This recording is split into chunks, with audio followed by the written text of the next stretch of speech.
اگر ایک طریقے سے، ایک سسٹم سے، ایک پیٹرن آف تھنکنگ سے آپ کا مسئلہ حل نہیں ہو رہا تو مزید نالج حاصل کر کے پیٹرن آف تھنکنگ کو بدلنے کا نام فلیکسیبلٹی ان تھنکنگ ہے۔ اس سارے پروسیس میں بیقراری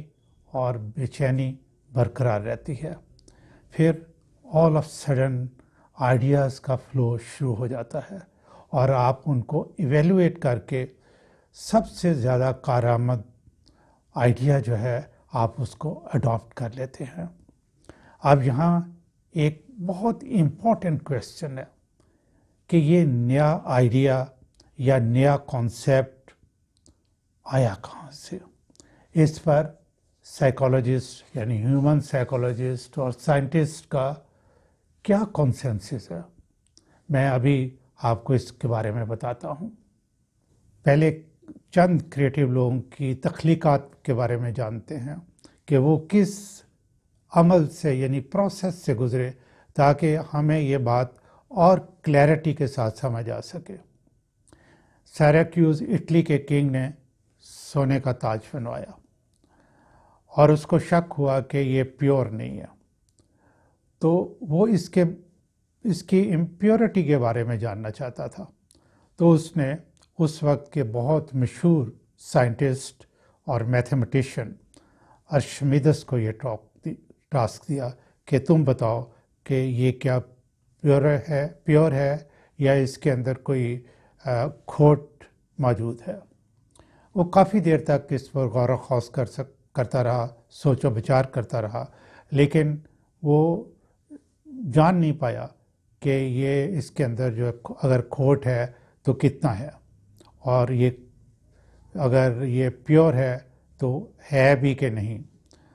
تو ایک دن ایسا ہوا کہ وہ نہانے کے لیے، پرانے وقتوں میں پانی کے ٹب ہوتے کہ لکڑی کے بنے ہوئے، اس میں وہ نہانے کے لیے گیا۔ جو ہی کپڑے اس نے اتار کے اپنا پاؤں اندر رکھا تو پانی چھلک کے باہر آیا، اور جب وہ ٹب کے اندر بیٹھا تو اس نے محسوس کیا کہ میرے وزن کے اندر جیسے کمی واقع ہو گئی ہے۔ تو وہیں سے وہ باہر بھاگا، کپڑے بھی نہیں پہنے، اور ننگا گلیوں میں بھاگتا ہوا بادشاہ کی طرف جانا شروع ہو گیا اور شاؤٹ کر رہا تھا کہ پا لیا پا لیا پا لیا۔ اب ارشمیدس نے ایک فزکس کا رول اس کے سامنے آ چکا تھا، جسے آج بھی ہم اصول ارشمیدس کے نام سے جانتے ہیں، اور اسی اصول سے ہم کوئی امپیورٹی جو ہے وہ اس کا اندازہ کر سکتے ہیں۔ اب ویری امپورٹنٹ کویسچن کہ جب وہ لیبارٹری میں کام کر رہا تھا اور سوچ رہا تھا، اس وقت تو اس کے ذہن میں کچھ نہیں آیا، لیکن جب وہ نہانے کے لیے گیا تو ایک دم یہ جو آئیڈیا آیا، یہ کہاں سے آیا؟ یہ کویسچن جو نا بہت امپورٹنٹ ہے۔ اور ابھی ایک میں اور آپ کو اگزامپل دیتا ہوں کہ نیوٹن کے بارے میں آپ کو بہت مشہور ہے کہ وہ بیٹھا ہوا تھا درخت کے نیچے، سیب گرا تو اس نے ایک بہت مختلف طریقے سے جو نا سوچا۔ اس نے یہ سوچا کہ کوئی ایسی طاقت ہے جس نے سیب کو اپنی طرف کھینچا ہے، اور یہی جو ہے لا آف گریویٹی کے نام سے آج ہم اس کو جانتے ہیں، یعنی کشش ثقل سے۔ تو اس پہ اس نے غور کرنا شروع کیا کہ یہ کون سی طاقت ہے جس نے اس کو اپنی طرف کھینچا ہے۔ تو آج یہ فزکس کا جو اصول ہے وہ ہمارے سامنے ہے کہ تمام ایسی اشیاء جو کہ ماس رکھتی ہیں وہ ایک دوسرے کو اپنی طرف کھینچتی ہیں۔ ایک بات سامنے آ رہی ہے کہ یہ ساری نئی معلومات جو ہیں وہ تھنکنگ کے رزلٹ میں ہیں، جسے ہم کریٹیو تھنکنگ کہتے ہیں۔ کریٹیو تھنکنگ کا جو بھی رزلٹ ہو، وہ خواہ کسی شعبے میں ہو، اس میں ایلیمنٹس آف نیونیس ضرور ہوتے ہیں، اس میں ایک انوویٹیو رزلٹ ہوتا ہے۔ ناظرین، ریسرچ ہمیں یہ تو بتاتی ہے کہ تھنکنگ پروسیس میں نیورونز یعنی برین سیلز جو ہیں وہ ایکٹیو ہو جاتے ہیں اور دوسرے سیلز کے ساتھ کمیونیکیٹ کرتے ہیں، اور اس دوران جو سوچنے کا والا شخص ہے اس کا فزیکل اور ایموشنل جو سائنس ہیں وہ میں آپ کو پہلے بتا چکا ہوں کہ سر درد ہونا یا بلڈ پریشر زیادہ ہو جانا یا بعض دفعہ بخار ہو جانا۔ لیکن یہ سوال کا جواب جو ہے ابھی کوئی نہیں دے سکا کہ یہ ڈسکوریز، یہ نئے آئیڈیاز آتے کہاں سے ہیں۔ تمام سائنٹسٹ اور سائیکالوجسٹ ہیں ان کا اس بات پہ کانسنسس ہے کہ پروسیس جو ہے یہ معلوم ہے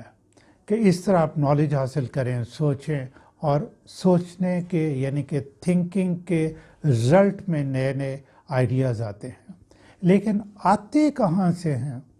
یہ آج تک اس کا کوئی جواب نہیں دے سکا، یعنی یہ ان نون ایریا ہے ابھی تک جو ہے۔ البتہ اس پر میری ریسرچ جو ہے وہ کچھ یوں ہے کہ کریٹیو تھنکنگ کو کچھ ایسے ہم سمجھ سکتے ہیں کہ اللہ تعالیٰ نے قرآن پاک میں فرمایا کہ میں نے انسان کو علم دیا مگر تھوڑا سا، یعنی اس سے یہ ثابت ہوتا ہے کہ اس دنیا میں جتنا بھی علم ہے وہ اللہ تعالیٰ نے انسان کو دیا ہے۔ گویا اللہ تعالیٰ نے ہمیں علم سے نوازا، اس وقت جو بھی علم ہے وہ اللہ تعالیٰ کی طرف سے ہے۔ اس نے دنیا میں 1,24,000 پیغمبر بھیجے،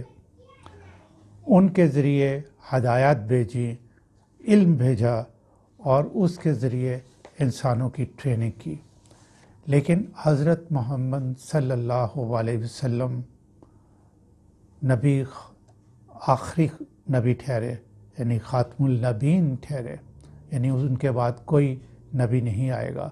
جب کوئی نبی نہیں آئے گا تو وہ جو طریقہ تھا انسان کو ایجوکیٹ کرنے کا اور علم دینے کا وہ بھی ختم ہو گیا۔ لیکن اس کے بعد ایک دوسرا سسٹم جو ہے وہ سٹارٹ ہو گیا، وہ بند نہیں ہوا، وہ ہے القا۔ القا عربی کا لفظ ہے اور اس کا مطلب ہے ٹو پور، یعنی انسان نے ٹو پور کے لیے پری ریکوزٹ پورے کرنے ہیں، یعنی کوئی ڈیٹا اور انفارمیشن اکٹھی کرنی ہے، اسے نالج میں تبدیل کرنا ہے اور اس پہ غور و فکر کرنا ہے، یعنی تھنکنگ کرنی ہے، اور اس غور و فکر کے نتیجے میں، تھنکنگ کے نتیجے میں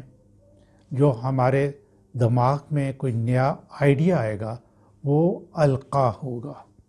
اور یہ اللہ تعالیٰ ہی القا کرتا ہے، یعنی سوچتے ہم ہیں، جد و جہد ہماری ہے، ڈیٹا ہم کلیکٹ کرتے ہیں، انفارمیشن ہم کلیکٹ کرتے ہیں، اس کو نالج کے شیپ میں ہم لے کے آتے ہیں۔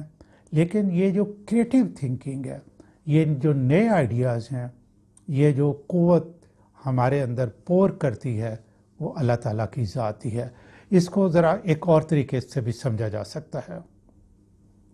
وہ یہ ہے کہ اللہ تعالیٰ قرآن پاک میں فرماتا ہے اذا مرضت فہو یشفین، اور جب میں بیمار ہوتا ہوں تو وہ شفا دیتا ہے۔ لیکن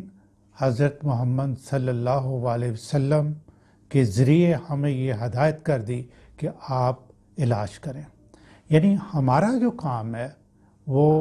علاج کرنا، ڈاکٹر کے پاس جانا، دوائی لینا، انجیکشن، جو کچھ بھی موجود ہے اس کی ہمیں تگ و دو کرنی ہے۔ ہمارا کام یہ ہے، اور وہ قرآن پاک میں کہہ رہا ہے کہ شفا میں دیتا ہوں۔ اس سے ہم یہ سمجھ سکتے ہیں کہ ہمارا کام جو ہے کریٹیو تھنکنگ میں وہ تگ و دو کرنا ہے، یعنی انفارمیشن کولیکٹ کرنا ہے، نالج کولیکٹ کرنا ہے، پھر اس پر غور و فکر کرنا ہے، سوچنا ہے، کوئی نئی چیز ایجاد کرنی ہے، کوئی مسئلہ حل کرنا ہے، اس پہ ہم نے تھنکنگ کرنی ہے۔ تو پھر اللہ تعالیٰ ہمارے ذہن میں اس کا حل جو ہے وہ ڈال دے گا.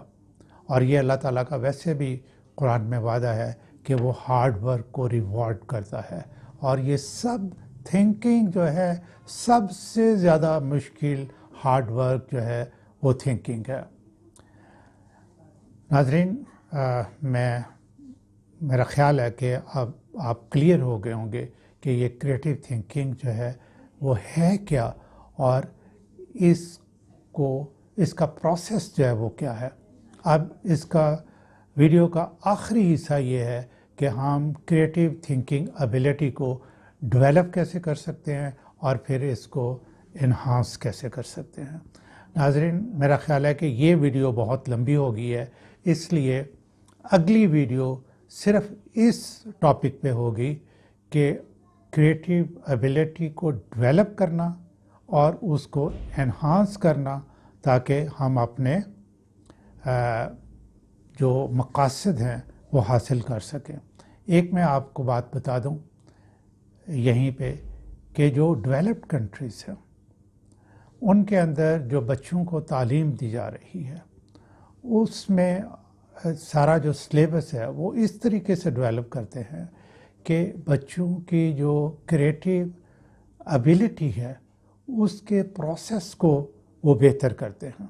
تو پھر بچے بڑے ہو کے ان کا دماغ جو ہے اس کے اندر ہر بچے کے اندر کسی نہ کسی سطح کی جو ہے کریٹیو ایبیلٹی جو ہے موجود ہوتی ہے، اس لیے وہ عام انسانوں سے بہتر زندگی گزار سکتے ہیں. تو ہم اپنی اگلی ویڈیو میں اسی بات پہ غور و خوض کریں گے اور کہ کیسے ہم اپنی کریٹیو ایبیلٹی کو ڈیولپ کریں انڈیویجول لیول پہ، آرگنائزیشنل لیول پہ اور قومی سطح پہ. اب آپ یہ دیکھیں کہ یہ لوگ جو ہیں جو ڈیولپڈ کنٹری ہیں، جو ہم سے آگے ہیں، جو کہ لیڈ کر رہے ہیں اور ہم ان کے پیچھے پیچھے چلتے ہیں، ہمیں ان کی ہر بات ماننا پڑتی ہے اس لیے کہ وہ کریٹیو ہیں. انہوں نے نئی نئی چیزیں بنائی ہیں اور نئی نئی چیزیں بنانے کے بعد ہم انسانوں کو اپنے پیچھے لگایا ہوا ہے. سوچتے وہ ہیں، ہم اس طرح عمل کرتے ہیں. تو یہ کوئی آنر کی بات نہیں ہے، اس لیے ہمیں بھی کریٹیو تھنکنگ ایبیلٹی کو ڈیولپ کرنا چاہیے، اور جن لوگوں کے پاس موجود ہے یا ڈیولپ کرنے کے بعد اس کو انہانس کرنا چاہیے. آج کے لیے اتنا ہی. خالد اقبال کی طرف سے بہت دعائیں. اور ابھی تک اگر آپ نے یہ چینل سبسکرائب نہیں کیا تو آپ کر لیں. یہ جو گھنٹی کا نشان ہے اس کو بھی دبا دیں اور لائک کا ٹک جو ہے اس کو ضرور ٹک کریں.